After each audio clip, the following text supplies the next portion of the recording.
pure in heart. The highest truth is reality distinguished from illusion for the welfare of all. Such truth uproots the threefold miseries. This beautiful Bhagavatam, compiled by the great sage Vyasadeva in his maturity, is sufficient in itself for God realization.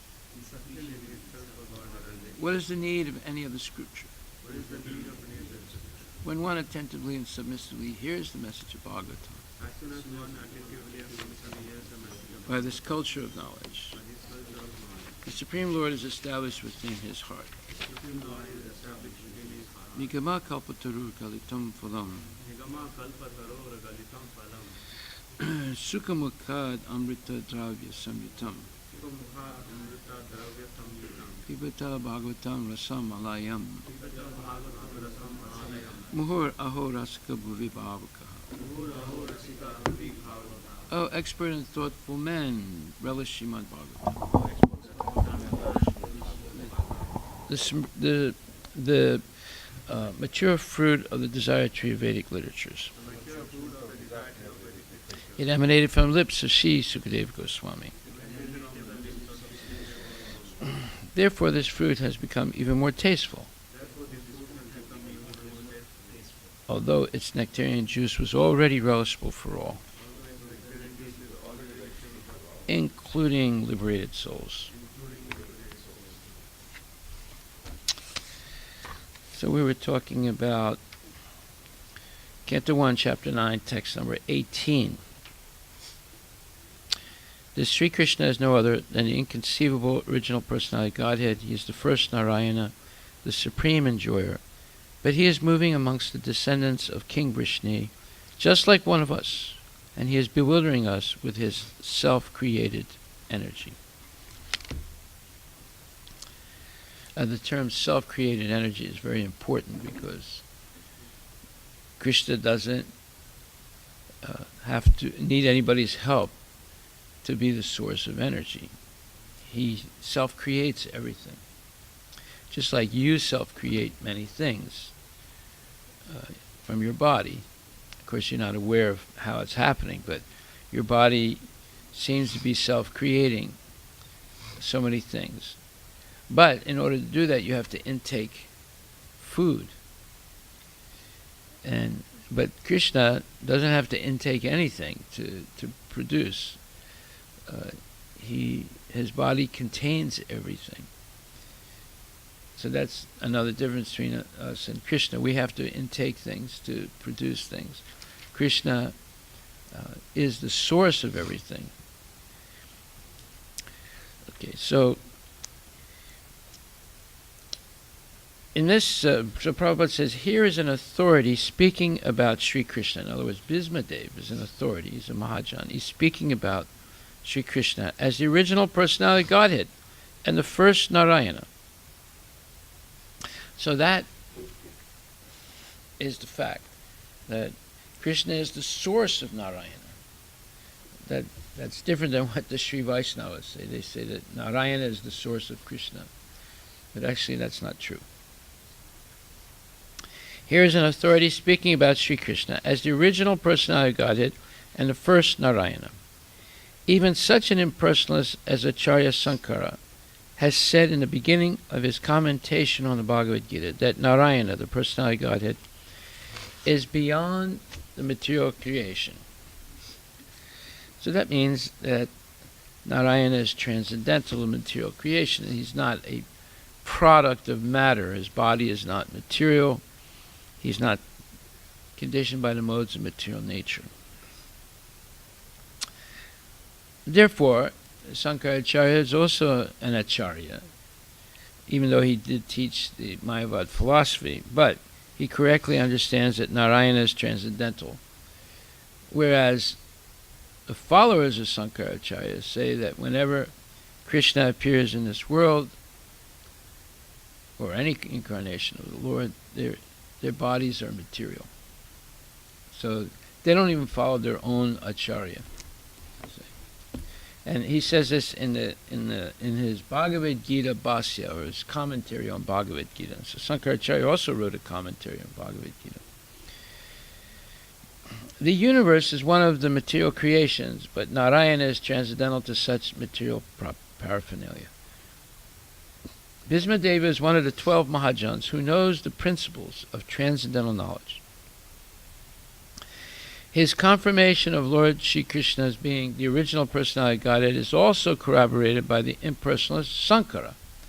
All other acharyas have also confirmed this statement, and thus there is no chance of not accepting Lord Sri Krishna as the original personality of Godhead. So there's the question: who do you believe? The modern Sri Vaishnava commentators claim that Narayana is the source of Krishna.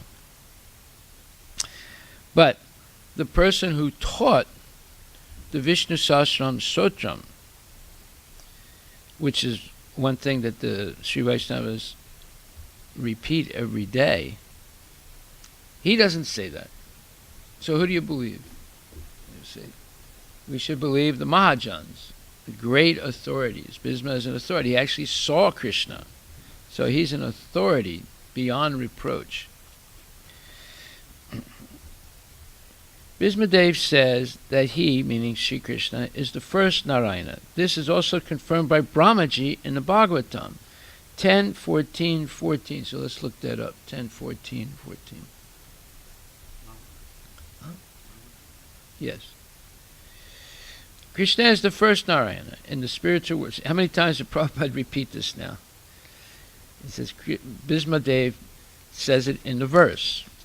Then he repeats, and then Prabhupada says that Bhismadev is one of the 12 Mahajans who knows the principles of transcendental knowledge. His confirmation of Lord Sri Krishna as being the original personality of Godhead is also corroborated by the impersonal Sankara.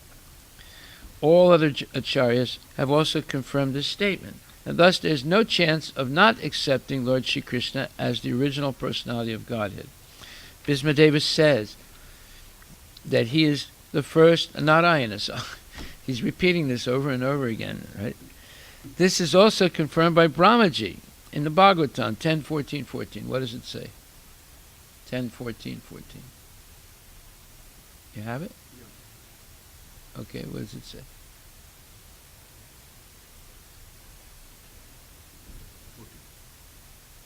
10:14:14. 10th chapter, 14th, 10th canto, 14th chapter, 14th verse. You have it?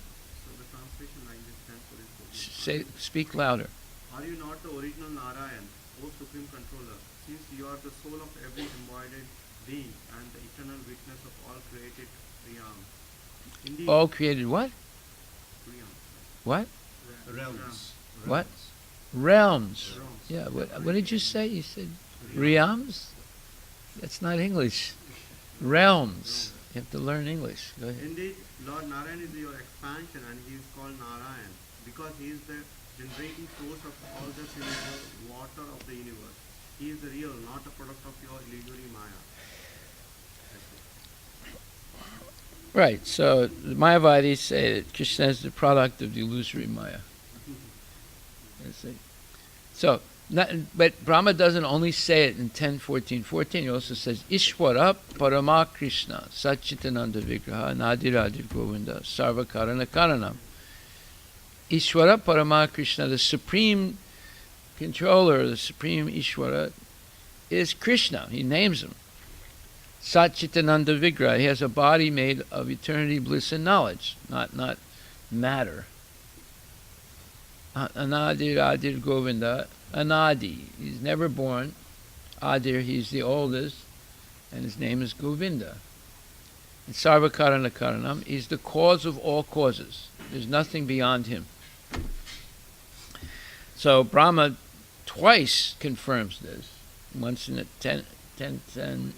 10:14:14, and then Brahma Samhita invocation mantra. So, or Brahma Samhita first mantra. So, Krishna is the first Narayana. In the spiritual world, Vaikuntha, there are unlimited numbers of Narayanas who are all the same personality of Godhead and are considered to be the plenary expansions of the original personality of Godhead. So plenary means absolute. Why? Because although Narayana doesn't look like Krishna, he has 4 arms, doesn't have 2 arms, but he has the same energy as Krishna. The first form of the Lord, Sri Krishna, first expands himself as the form of Baladeva. And Baladeva expands in so many other forms, such as Sankar San, Pradyumna, Aniruddha, and Vasudeva, Narayana, Purusha, Rama, Nrsimha. All these expansions are one and the same Vishnu Tattva, and Sri Krishna is the original source of all the plenary expansions. He is therefore, when it says Purusha here, so he says Vasudeva, Narayana, Purusha. So Purusha means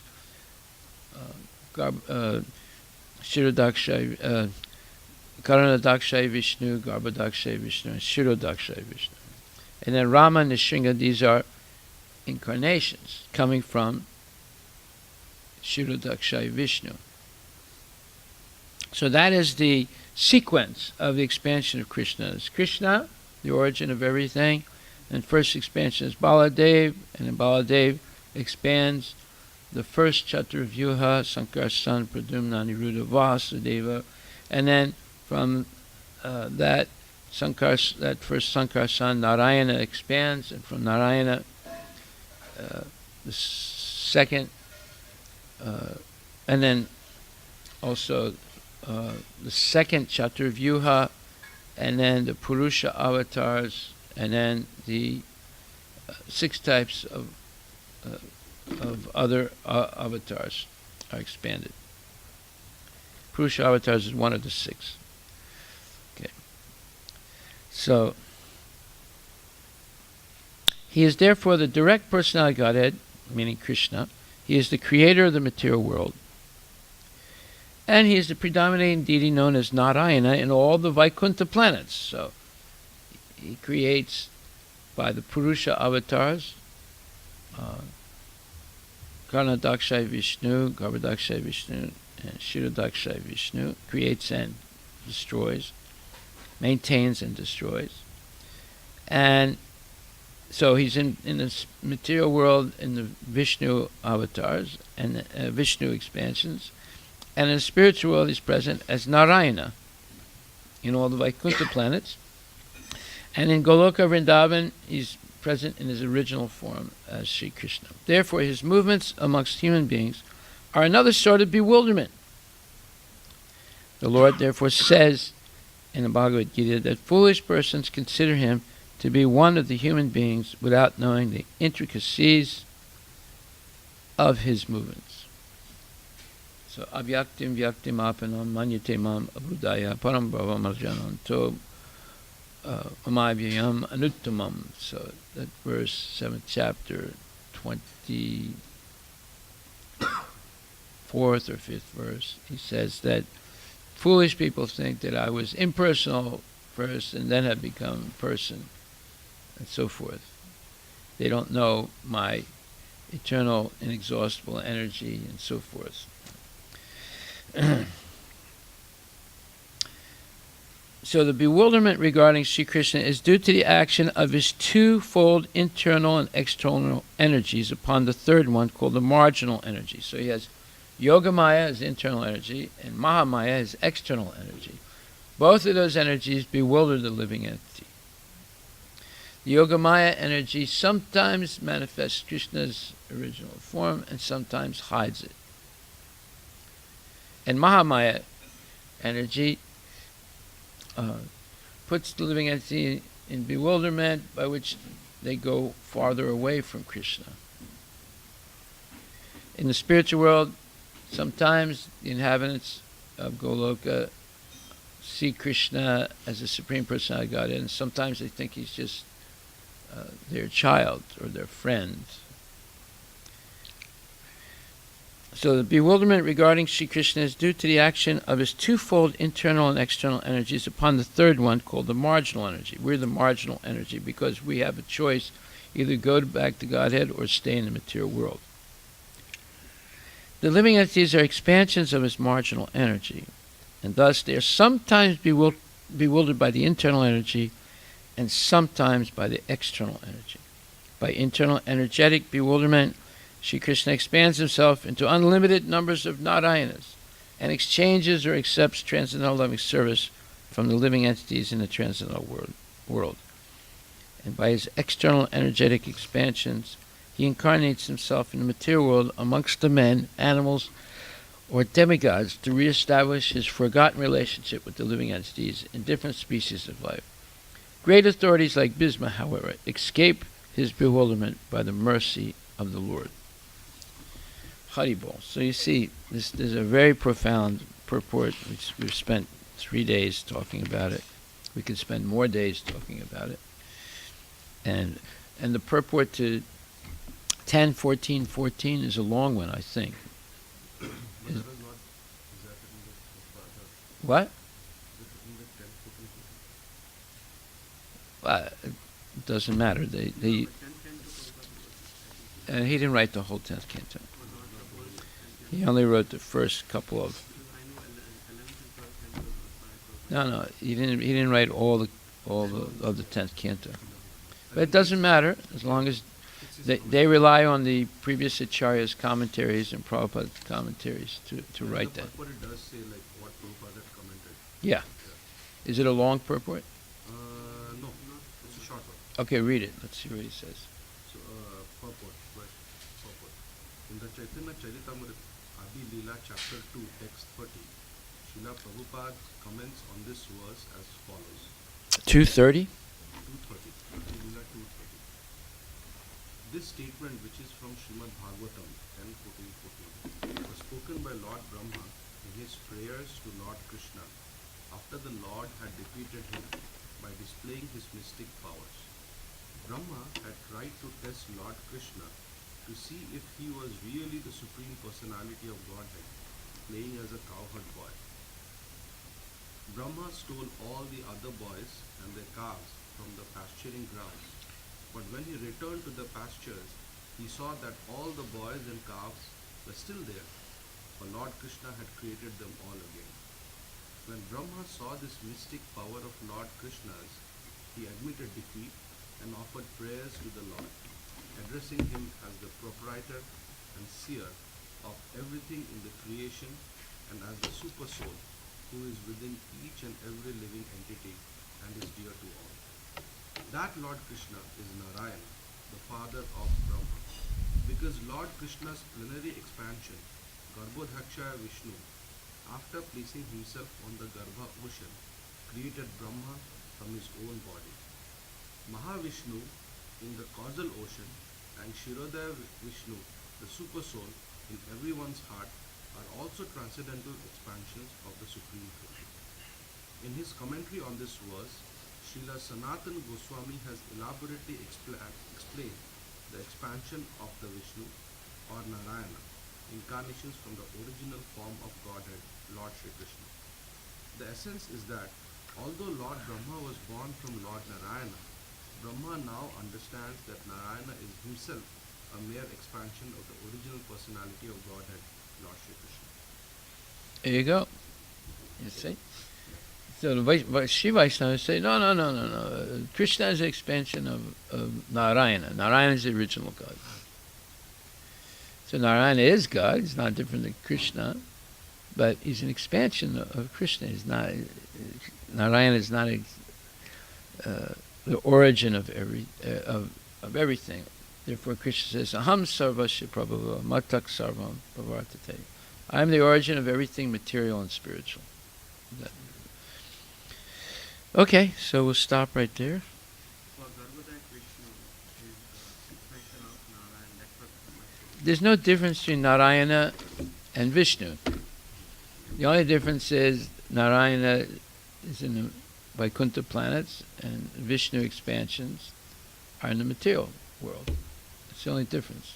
So it's the same form, the same energy. What? Vishnu is in the material Rome, material Rome in universal creation.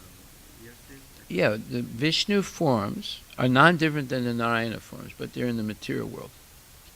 Yes, yes, exactly. Not but where in the They're material? well, Karanadakshay Vishnu or Mahavishnu is reclining on Sheshanaga in the causal ocean, which is like right on the edge of the material world.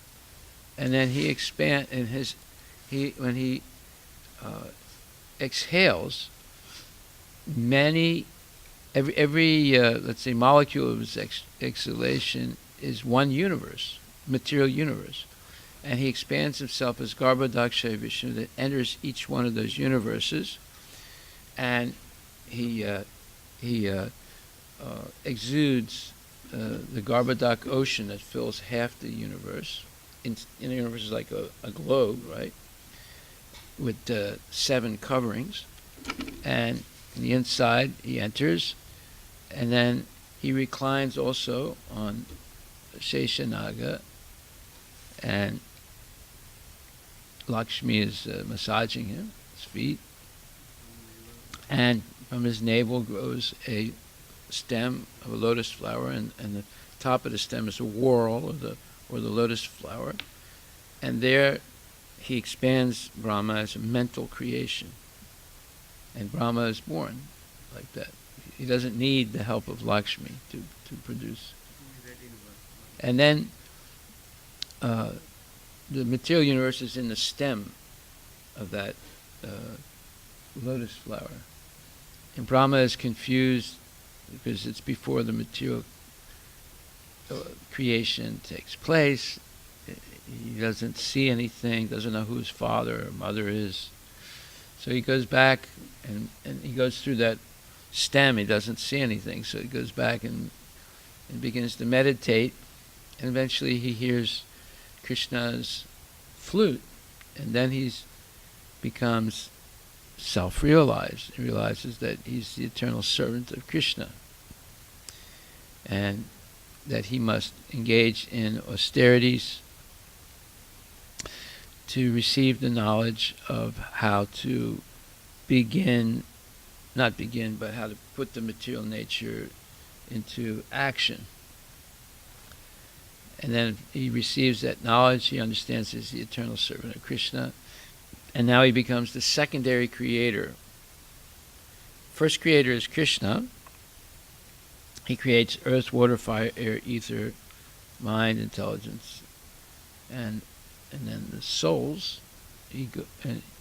And then Brahma learns how to transform all that energy into bodies of different species, and he creates all the species. He's a Prajapati, and he has also sons that are Prajapatis, and so forth. So everything starts happening at that point. And this is explained in the 3rd canto of Srimad Bhagvatam. Each part of each living entity is Shirodakshay. Then there's an expansion, a further expansion from Garbhodakshay Vishnu, or Shirodakshay Vishnu, who's in every atom of the universe and in the heart of every living entity. So you have these 3 Vishnus, expansions for the material creation, maintenance, and destruction. And then Shirodakshay Vishnu is the source of all other avatara incarnations. There's 6 avatars. There's the Purusha avatars, there's the Yuga avatars, there's Manvantara avatars, there's Leela avatars, there's Shaktavisha avatars, and there's so Purusha, Yuga, and Guna avatars. Yeah. So there's 6 types of avatars. Okay, so we'll stop right there. It's a big science. It requires a lot of purity to. But is there any controversy between Lord Krishna and Narayan? As you're saying, like Controversy? means you're saying. No, they cannot. Sri Vaishnava thinks like Narayan is the first. But that's created artificially. No, I know, but is there any going on controversy? Is it still going on? Yeah, of course. Why am I talking about it? No, I know, but in our temple we do lot of Sri Vaishnava welcome them and they understand like Krishna is of course. But then it is detailed explained. But there are other people. They don't understand. That's why Yeah. I was explaining that day when they were chanting the Vishnu Sahasranam Sutram, right? Right in front of them, I was explaining. And I can't deny it. See what they did. Ramanuja in his Gita Bhasya, he also wrote a Gita Bhasya. In the introduction, he says that Krishna is the Supreme Personality of Godhead. So what they do is, they don't include his introduction. They write their own introductions. This is something I discovered. Yeah. They The don't. original copy and It took me a long time to find the original introduction by Ramanuja. So they write their own introduction. They avoid his introduction. but what about Sri Rangam temples and all this? They won't be Sri Rangam, there's the descendants of Venkatabhata. They know that Krishna is the original even person. Tirupati also, Tirupati Pandits.